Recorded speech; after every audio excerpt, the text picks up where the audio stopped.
भगिनी निवेदिता मुलींचे शासकीय औद्योगिक प्रशिक्षण संस्था अमरावती येथे राष्ट्रीय विज्ञान दिन उत्साहात साजरा करण्यात आलाय। व्यावसायिक प्रशिक्षण घेणाऱ्या विद्यार्थ्यांमध्ये वैज्ञानिक दृष्टिकोन निर्माण करून त्यांना विज्ञानाचं महत्त्व समजावं आणि वैज्ञानिक दृष्टिकोन विकसित व्हावा हा कार्यक्रमाचा मुख्य उद्देश होता। सर्वप्रथम भौतिकशास्त्रातील भारतातील पहिले नोबेल पारितोषिक मिळवणारे सी.व्ही. रमण यांना आदरांजली अर्पण करण्यात आली। यावेळी प्रमुख वक्ता म्हणून ITI येथील गट निदेशक प्रमोद कोळंबकर यांनी विज्ञानाचे दैनंदिन जीवनातील महत्त्व स्पष्ट करत विद्यार्थ्यांना प्रयोगशील आणि जिज्ञासू राहण्याचं आवाहन केलंय।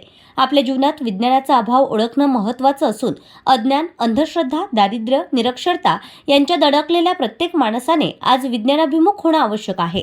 त्यामुळे वैज्ञानिक दृष्टिकोन बाळगून समाजाच्या प्रगतीत हातभार लावण्यासाठी व्यावसायिक प्रशिक्षण घेणाऱ्या विद्यार्थ्यांनी ज्ञान, कौशल्य व विज्ञानाची सांगड घालून नवसंशोधन घडविण्याचं आवाहन प्रमोद कोळंबकर यांनी केलंय। यावेळी भगिनी निवेदिता मुलींचे शासकीय औद्योगिक प्रशिक्षण संस्था अमरावती येथे विद्यार्थी उपस्थित होते।